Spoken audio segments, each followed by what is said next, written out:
तो आप देखते हैं अपना second point asset. First point के अंदर हमने कैपिटल से रिलेटेड सारी जर्नल एंट्रीज को समझ लिया था। अब हम सेकंड पॉइंट के अंदर अपने एसेट्स को देखेंगे, जहां पर हम एसेट्स से रिलेटेड अपनी सभी जर्नल एंट्रीज को एक साथ समझ लेंगे। तो अगर मैं एसेट्स की बात करूं तो एसेट्स को लेकर हम दो चीजें कर सकते हैं, या तो हम एसेट्स को परचेज कर सकते हैं या तो हम एसेट्स को सेल कर सकते हैं। तो सबसे पहले अगर मैं परचेज की बात करूं तो हम जो है तीन तरीके से एसेट्स को परचेज कर सकते हैं। पहला होता है हमारा कैश परचेज, दूसरा होता है हमारा क्रेडिट परचेज और तीसरा होता है हमारा पार्टली कैश और पार्टली क्रेडिट, आधा कैश और आधा क्रेडिट। तो तीन तरीके हैं हमारे पास एसेट परचेज करने के। सबसे पहले अगर मैं कैश की बात करूं, कैश का मतलब हो गया कि आपने एसेट परचेज करी और इमीडिएटली पेमेंट कर दी। तो जब आप इमीडिएटली पेमेंट कर देते हो तो उसको हम कैश परचेज बोल देते हैं। तो यहाँ पर कैश के अंदर हमारा चेक भी इंक्लूड हो सकता है, कैश हो या चेक हो, बात तो एक ही है, दोनों के अंदर ही इमीडिएटली पेमेंट हो जाती है। तो हमारे कैश परचेज के अंदर कैश भी आता है और चेक भी आता है। चेक के अंदर क्या होगा, बैंक से पेमेंट हो जाएगी, बस इतना ही तो डिफरेंस है, बाकी तो इमीडिएटली पेमेंट यहाँ पर भी हो रही है। अब अगर मैं क्रेडिट की बात करूं तो क्रेडिट का मतलब होगा कि आपने उधार में परचेस करा है, यानी आप इमीडिएटली पेमेंट नहीं करोगे, कुछ टाइम के बाद पेमेंट करोगे। तो जब भी हम उधार में क्रेडिट में एसेट्स को परचेस करते हैं तो उस केस में हमारे पास दो सिचुएशन आती है। पहली सिचुएशन कि आपको क्वेश्चन के अंदर सेलर का नाम दे रखा हो और दूसरी सिचुएशन कि आपको सेलर का नाम ही नहीं दे रखा।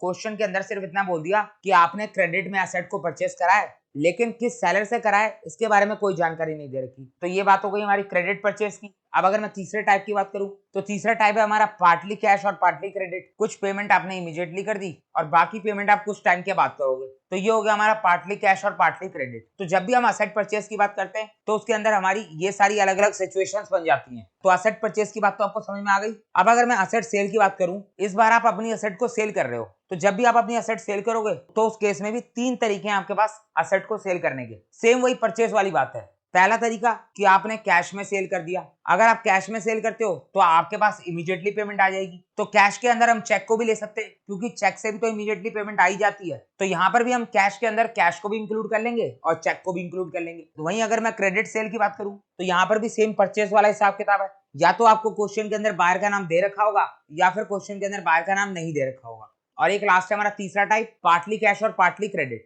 ये भी सेम वही हिसाब है। आपने अपनी एसेट को सेल करा, कुछ पैसा आपको इमीडिएटली रिसीव हो गया और कुछ पैसा आपको बाद में रिसीव होगा। तो समझ में आ गया आपको। तो यहाँ पर ये जो चार्ट बना हुआ है, इस चार्ट के अंदर की हर एक टर्म को हम वन बाय वन उठाएंगे और एक एक करके इनकी जनरल एंट्रीज को देखेंगे। तो सबसे पहले हम बात करते हैं एसेट परचेज की। सबसे पहले हम परचेज वाली सारी एंट्रीज को कवर करते हैं, उसके बाद हम सेल वाली सारी एंट्रीज को कवर करेंगे। तो अगर मैं एसेट परचेज की बात करूं तो हमारे पास एग्जांपल नंबर 5 है। पहले 4 एग्जांपल हमने कैपिटल वाले पॉइंट के अंदर देखे थे। अब एसेट के अंदर हम उसके आगे बढ़ेंगे और अपने 5th एग्जांपल को देखेंगे। तो यहाँ पर हमारा 5th एग्जांपल है purchase furniture for ₹3 lakh in cash. तो यहाँ पर बिजनेस ने 3 लाख का फर्नीचर कैश में परचेज करा है। फर्नीचर परचेज करा गया कैश में। तो अब इस ट्रांजैक्शन का क्या इफेक्ट होगा, बिजनेस के पास फर्नीचर आ जाएगा, यानी बिजनेस का फर्नीचर इंक्रीज हो जाएगा और साथ के साथ बिजनेस के पास से कैश कम हो जाएगा। तो यही दो इफेक्ट होंगे। अब हमें ये बात अच्छे से पता है कि चाहे फर्नीचर हो चाहे कैश हो, दोनों के दोनों बिजनेस की एसेट होती हैं। और हमें मॉडर्न अप्रोच के अकॉर्डिंग अपने डेबिट और क्रेडिट का रूल भी मालूम है कि जब भी आपका एसेट बढ़ता है तो उसको हम डेबिट करते हैं और जब भी आपका एसेट कम होता है तो उसको हम क्रेडिट करते हैं। तो यहाँ पर फर्नीचर जो कि आपका एसेट है वो इंक्रीज हुआ है तो उसको आप डेबिट करोगे, और कैश वो भी आपका एसेट है जो कि डिक्रीज हुआ है तो उसको आप क्रेडिट करोगे।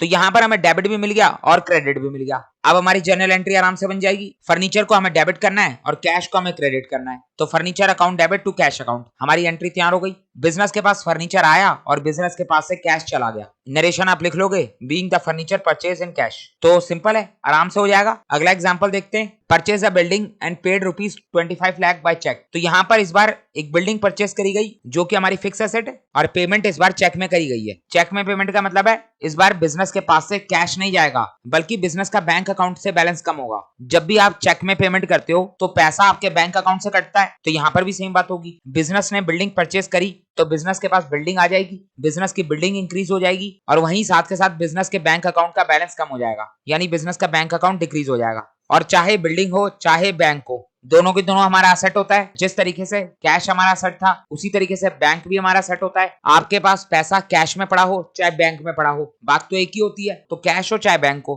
दोनों ही हमारा एसेट होता है। तो यहाँ पर आपकी बिल्डिंग इंक्रीज हुई है तो इसका मतलब है कि आपका एसेट इंक्रीज हुआ है, और जब भी आपका एसेट इंक्रीज होगा तो उसको आप डेबिट करोगे। उसी तरीके से आपका बैंक जो कि आपका एसेट है वो डिक्रीज हुआ है, और जब भी आपका एसेट डिक्रीज होता है तो उसको आप क्रेडिट करते हो। तो बस हमें डेबिट भी मिल गया और क्रेडिट भी मिल गया, बन गई हमारी जनरल एंट्री। बिल्डिंग को हम डेबिट कर लेंगे और बैंक अकाउंट को हम क्रेडिट कर लेंगे। Building account debit to bank account, general entry तैयार। नीचे आप नरेशन लिख लोगे, being the building purchase and paid by cheque. तो क्लियर है, आपको समझ में आ रही है दोनों जनरल एंट्रीज। अब अगर मैं एग्जांपल नंबर 7 को देखूं तो यहाँ पर क्या बोला गया है, purchase furniture from Mohan for ₹5 lakh on credit. तो बिजनेस ने एक फर्नीचर परचेज करा है मोहन से।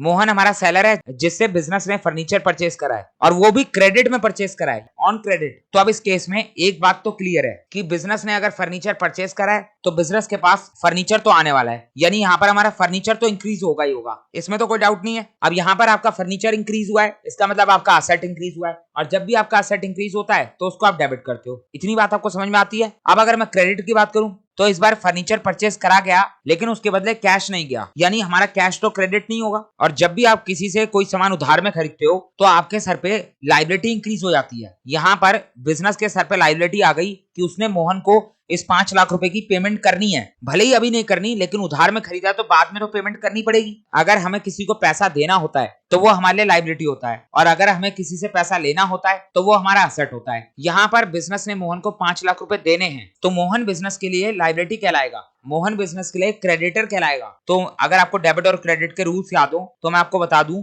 जब भी आपकी लायबिलिटी इंक्रीज होती है तो उसको आप क्रेडिट करते हो, और जब भी आपकी लायबिलिटी डिक्रीज होती है तो उसको आप डेबिट करते हो। तो यहाँ पर मोहन हमारी लायबिलिटी है जो कि इंक्रीज हुई है तो उसको हम क्रेडिट करेंगे। जैसे ही बिजनेस ने मोहन से फर्नीचर उधार में परचेज करा वैसे ही बिजनेस के पास फर्नीचर तो आ गया लेकिन साथ के साथ बिजनेस के सर पे एक लायबिलिटी क्रिएट हो गई कि बिजनेस ने मोहन का उधार चुकाना है। तो यहाँ पर अब आपको डेबिट भी मिल गया और क्रेडिट भी मिल गया। फर्नीचर अकाउंट आपका डेबिट है और मोहन अकाउंट आपका क्रेडिट है, तो आपकी जनरल एंट्री बन जाएगी furniture account debit to Mohan account. अगर आपको कोई डाउट है, कोई कंफ्यूजन हो रही है तो थोड़ा और इंतजार कर लो, 2-4 एग्जांपल और देख लो, उसके बाद आपका ये डाउट भी क्लियर हो जाएगा। अब अगर हम नेक्स्ट एग्जांपल को देखें, example number 8, purchase furniture from Mohan for ₹5 lakh. अब देखो यहाँ पर बिजनेस ने मोहन से फर्नीचर परचेज करा है लेकिन कैश में परचेज करा है या क्रेडिट में परचेज करा है इस बारे में हमें कोई भी जानकारी नहीं है। ऊपर वाले एग्जांपल के अंदर एग्जांपल नंबर 7 में हमें बता रखा था कि बिजनेस ने मोहन से 5 लाख का फर्नीचर क्रेडिट में परचेज करा है, जबकि एग्जांपल नंबर 8 के अंदर हमें सिर्फ इतना बता के छोड़ दिया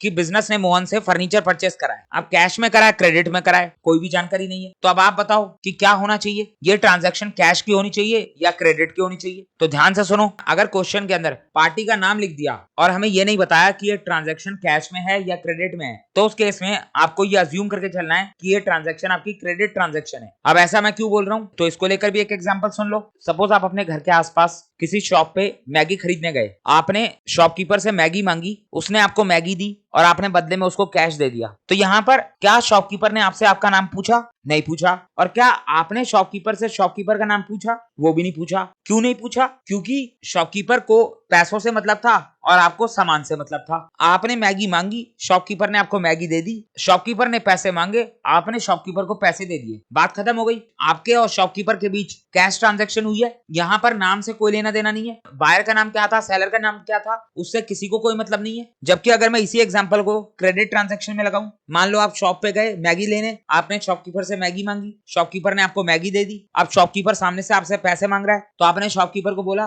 कि पैसे मैं 2 दिन बाद दे जाऊंगा। तो यहाँ पर अब शॉपकीपर आपसे आपका नाम पूछेगा क्योंकि शॉपकीपर आपको उधार में मैगी दे रहा है। तो शॉपकीपर आपसे आपका नाम जरूर पूछेगा कि आपका नाम क्या है, मुझे अपनी डायरी में लिखना है, मुझे ये रिकॉर्ड बनाना है कि मैंने आपसे इतना पैसा लेना है, आप मेरे से इतनी तारीख को इतने रुपए का सामान उधार में खरीद के लेके गए हो। इस बात का रिकॉर्ड शॉपकीपर मेंटेन करेगा और हो सकता है कि इस बात का रिकॉर्ड आप भी मेंटेन करो। आप भी घर आके डायरी में लिखो कि मैंने इस पर्टिकुलर शॉप से इतनी तारीख को इतने का सामान उधार में खरीदा है, ताकि आपके पास भी रिकॉर्ड मेंटेन रहे और शॉपकीपर के पास भी रिकॉर्ड मेंटेन रहे। तो ये नाम लिखने का काम सिर्फ क्रेडिट ट्रांजैक्शन के अंदर होता है। कभी भी आप कैश ट्रांजैक्शन के अंदर नाम रिकॉर्ड करते हुए नहीं देखोगे, क्योंकि वहां पर ना ही बायर को सेलर के नाम से मतलब है और ना ही सेलर को बायर के नाम से मतलब है। दोनों ही पर्सन्स को जो चाहिए था उनको वो मिल जाता है, बात खत्म। जबकि क्रेडिट ट्रांजैक्शन के अंदर नाम लिखना जरूरी हो जाता है ताकि आपको याद भी तो हो कि आपको इससे इतना पैसा लेना है या फिर आपने उसको इतना पैसा देना है। तो दोनों ही बातें हो सकती हैं। अब अगर मैं इसी बात को यहाँ पर हमारे एग्जाम्पल नंबर 8 में लगाऊं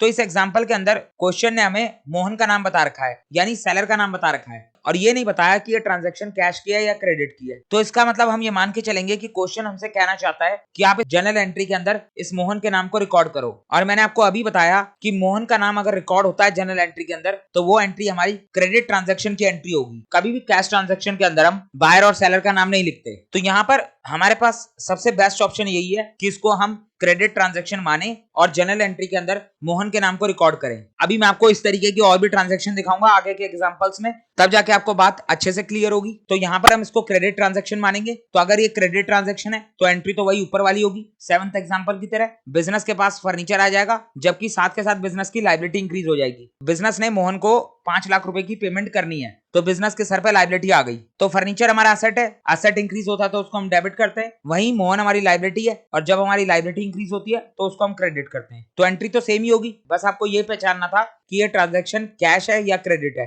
तो समझ में आ रहा है आपको? अभी 2-4 एग्जांपल और देखते हैं और अच्छे से आगे बातें क्लियर होती जाएंगी। नेक्स्ट है हमारा एग्जांपल नंबर 9। यहाँ पर हमें क्या बोला हुआ है? Purchase furniture for ₹5 lakh. तो यहाँ पर बिजनेस ने 5 लाख का फर्नीचर परचेज करा है। अब यहाँ पर भी हमें ये नहीं बताया कि कैश ट्रांजैक्शन है या क्रेडिट ट्रांजैक्शन है। तो अभी मैंने आपको लॉजिक बताया कि कैसे आप किसी भी ट्रांजैक्शन को पहचानोगे कि वो कैश ट्रांजैक्शन है या क्रेडिट ट्रांजैक्शन है। यहाँ पर आपको सेलर का नाम नहीं दे रखा, तो सिंपल सी बात है, अगर हमें सेलर का नाम नहीं दे रखा तो इसका मतलब क्वेश्चन चाहता है कि हम जर्नल एंट्री के अंदर सेलर के नाम को रिकॉर्ड ना करें। और अगर हम सेलर के नाम को रिकॉर्ड नहीं करते तो इसका मतलब ये हमारी कैश ट्रांजैक्शन है। सिंपल सी बात है। तो अगर ये हमारी कैश ट्रांजैक्शन है तो यहाँ पर 5 लाख का फर्नीचर बिजनेस ने कैश में परचेज करा, तो बिजनेस के पास फर्नीचर आ जाएगा, जिसकी वजह से बिजनेस का फर्नीचर इंक्रीज हो जाएगा। वहीं अगर हम कैश की बात करें तो बिजनेस के पास से 5 लाख का कैश चले जाएगा, तो बिजनेस का कैश डिक्रीज हो जाएगा। अब चाहे फर्नीचर हो चाहे कैश हो, दोनों ही हमारा सेट है। फर्नीचर इंक्रीज होने का मतलब है कि हमारा एसेट इंक्रीज होगा, और अगर हमारा एसेट इंक्रीज होगा तो उसको हम डेबिट करेंगे।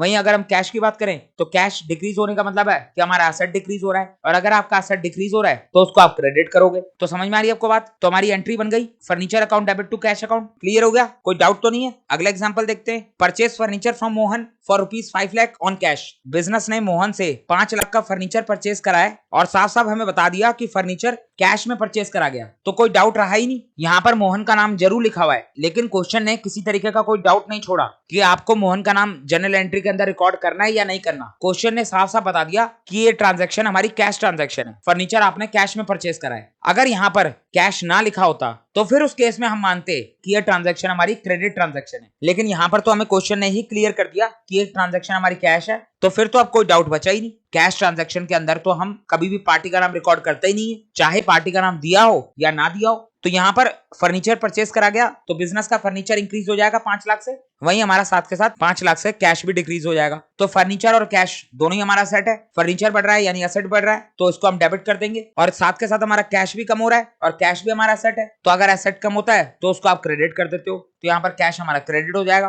तो हमारी एंट्री बन गई furniture account debit to cash account. बाकी आप नीचे नरेशन लिख लेना, being the furniture purchased on cash. तो समझ में आ गया आपको? अब कोई डाउट तो नहीं है? सिंपल सा रूल है, कैश ट्रांजैक्शन के अंदर पार्टी का नाम नहीं आएगा, जबकि क्रेडिट ट्रांजैक्शन के अंदर पार्टी का नाम आएगा। कोई रटने वाली बात नहीं है, सिंपल सा लॉजिक है। अब चलते हैं अपने अगले एग्जांपल के ऊपर। तो हमारा ये नेक्स्ट एग्जांपल है, example number 11। Purchase furniture on credit ₹5 lakh. तो यहाँ पर बिजनेस ने फर्नीचर परचेज करा है 5 लाख का, वो भी क्रेडिट में। तो अब ये एक और कंफ्यूजन आ गई, फर्नीचर उधार में परचेज करा है लेकिन पार्टी का नाम नहीं दे रखा, जबकि मैंने आपको अभी बताया कि क्रेडिट ट्रांजैक्शन के अंदर पार्टी का नाम रिकॉर्ड होता है। तो अब हम क्या करेंगे, कहां से लाएंगे पार्टी का नाम? तो यहाँ पर आप देखो, एक बात तो कंफर्म है कि फर्नीचर परचेज करा गया है, तो इसका मतलब बिजनेस के पास फर्नीचर आएगा, यानी बिजनेस का फर्नीचर इंक्रीज होगा, तो उसको हम डेबिट करेंगे। तो फर्नीचर अकाउंट डेबिट तो होगा, इतनी बात तो समझ में आ रही है। अब अगर मैं क्रेडिट की बात करूं तो ना ही आपके जेब से कैश गया है, तो कैश को तो आप क्रेडिट कर नहीं सकते, और ना ही हमें पार्टी का नाम पता है, तो पार्टी का नाम भी क्रेडिट नहीं कर सकते। लेकिन हमें यहाँ पर एक बात जरूर पता है कि जिस पार्टी से हम उधार में एसेट खरीदते हैं वो पार्टी हमारे लिए लायबिलिटी होती है। तो यहाँ पर अगर हमें पार्टी का नाम गिवन होता, सेलर का नाम गिवन होता, तो हम उस सेलर को अपनी लायबिलिटी मानते हुए क्रेडिट कर देते। उस केस में वो सेलर हमारी लायबिलिटी होता। अभी तक के एग्जांपल्स के अंदर हम यही करते हुए आए। अब यहाँ पर हमें पार्टी का नाम नहीं गिवन तो कोई दिक्कत नहीं है, वो पार्टी हमारे लिए है तो लायबिलिटी, जिससे हमने उधार में फर्नीचर परचेस करा है। और ये बात भी हमें पता है कि जिससे आप उधार में कोई सामान खरीदते हो वो आपका क्रेडिटर कहलाता है। हमने अपने चैप्टर नंबर 2 के अंदर क्रेडिटर के बारे में पढ़ा था। जिस पर्सन से आप उधार में सामान खरीदते हो वो पर्सन आपका क्रेडिटर कहलाता है। तो यहाँ पर हमने फर्नीचर उधार में खरीदा है, किस पार्टी से खरीदा है उसका नाम हमें नहीं पता, लेकिन वो पार्टी हमारे लाइबिलिटी है और वो लाइबिलिटी को हम क्रेडिटर का नाम दे सकते हैं। तो यहाँ पर अगर हमें नाम गिवन नहीं है तो हम क्रेडिट में लिख सकते हैं क्रेडिटर फॉर फर्नीचर। आप इसको सही कर लेना, यहाँ पर आएगा क्रेडिटर फॉर फर्नीचर। यहाँ पर हम इसको क्रेडिटर फॉर फर्नीचर का नाम देंगे। नाम हमें नहीं पता तो कोई बात नहीं, हमने क्रेडिटर फॉर फर्नीचर लिख दिया है तो हमारे लिए लाइबिलिटी। तो यहाँ पर आपकी लाइबिलिटी इंक्रीज हो रही है, तो जब भी आपकी लाइबिलिटी इंक्रीज होगी तो उसको आप क्रेडिट करोगे। तो यहाँ पर ये हमारा क्रेडिट होगा, तो हमारी एंट्री बनेगी furniture account debit to creditor for furniture account.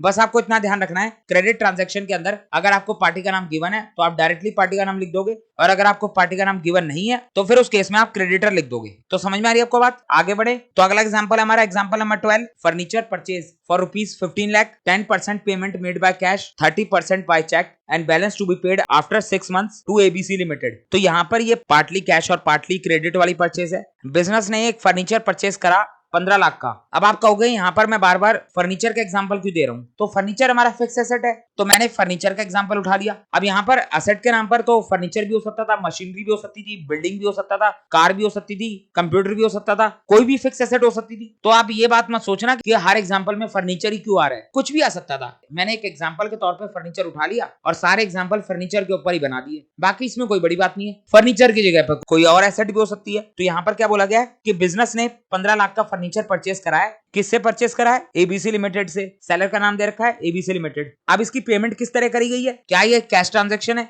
या ये क्रेडिट ट्रांजैक्शन है? तो यहाँ पर क्या बोला गया कि 10% पेमेंट जो है वो कैश में करी गई, जबकि 30% पेमेंट चेक में करी गई है। तो कैश हो चाहे चेक हो एक ही बात है, इमीडिएट पेमेंट तो हो ही जाएगी। 10% प्लस 30%, तो यहाँ पर 40% पेमेंट तो हमारी कैश ट्रांजैक्शन के अंदर आ रही है। अब बचा हुआ बैलेंस 60% पेमेंट जो है वो पे करी जा रही है 6 महीने बाद, यानी जो 60% पेमेंट है वो हमारी क्रेडिट ट्रांजैक्शन है। तो 60% हमारी क्रेडिट ट्रांजैक्शन है, जबकि 40% हमारी कैश ट्रांजैक्शन है। तो बन गया हमारा क्वेश्चन पार्टली कैश और पार्टली क्रेडिट का। तो यहाँ पर क्या होगा, एक बात तो कंफर्म है हर बार की तरह कि बिजनेस ने फर्नीचर परचेज करा है, इसका मतलब बिजनेस के पास फर्नीचर आएगा और फर्नीचर हमारा एसेट है, और जब हमारा एसेट बढ़ता है तो उसको हम डेबिट करेंगे। तो फर्नीचर तो हमारा डेबिट हो जाएगा, इसमें तो कोई डाउट नहीं है। अब अगर बात करें पेमेंट की, इस फर्नीचर की पेमेंट किस तरीके से होगी? तो सबसे पहले 10% तो कैश पे कर दिया जाएगा। इसका मतलब 10% से हमारा कैश कम होगा। 15 लाख का 10% यानी 1.5 लाख। 1.5 लाख से हमारा कैश कम होगा, और कैश हमारा एसेट है। जब आपका कैश कम होगा तो उसको आप क्रेडिट करोगे। उसके बाद बात करते हैं चेक की। 30% की पेमेंट आपकी चेक से हुई है। 15 लाख का 30% कितना होगा? 4,50,000।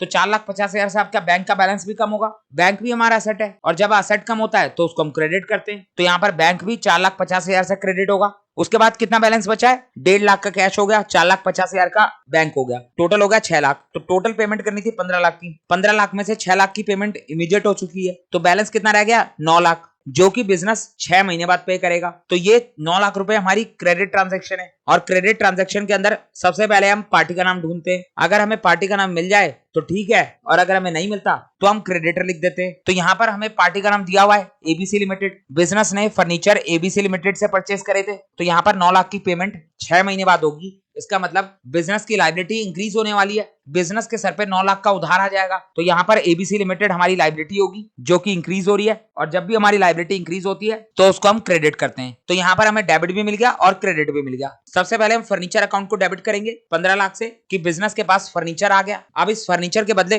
पेमेंट किस तरीके से हुई है उसको भी देख लेते हैं। 1.5 लाख का तो हमने कैश पे करा, तो यहाँ पर टू कैश अकाउंट लिख दिया। अब उसके बाद 4,50,000 का चेक दिया है, तो बैंक अकाउंट से पैसा कम होगा, तो यहाँ पर हमने लिख दिया टू बैंक अकाउंट। तो इन दोनों को प्लस करेंगे तो आएगा 6 लाख। अब हमें टोटल 15 लाख की पेमेंट करनी है, जिसमें से 6 लाख की पेमेंट हम कर चुके हैं, तो बैलेंस आएगा 9 लाख। और इस 9 लाख की पेमेंट हम 6 महीने बाद करेंगे। तो ये 9 लाख हमारे लिए क्रेडिट ट्रांजैक्शन है। इसकी वजह से हमारी लायबिलिटी इंक्रीज हुई है, तो यहाँ पर हम अपनी लायबिलिटी को इंक्रीज करेंगे और एबीसी लिमिटेड का नाम लिखेंगे। तो यहाँ पर हमारी एंट्री हो गई, हमारा डेबिट और क्रेडिट आपस में इक्वल हो गया। 15 लाख से हमने क्रेडिट करा है, तो 15 लाख से हमने डेबिट करा है। मैंने आपको पहले भी बताया हुआ है कि आपका डेबिट हमेशा आपके क्रेडिट के इक्वल होगा। तो समझ में आ गया आपको? क्लियर हो गया? तो इसी के साथ हमारा एसेट परचेज वाला पॉइंट खत्म हो गया। अब हम देखेंगे अपने सेल वाले पॉइंट को। यहाँ पर हम अपनी एसेट को सेल करेंगे, तो इसको भी हम एग्जांपल से समझते हैं। तो यहाँ पर हमारा एग्जांपल नंबर 13 है, मशीनरी सोल्ड फॉर ₹7 लाख।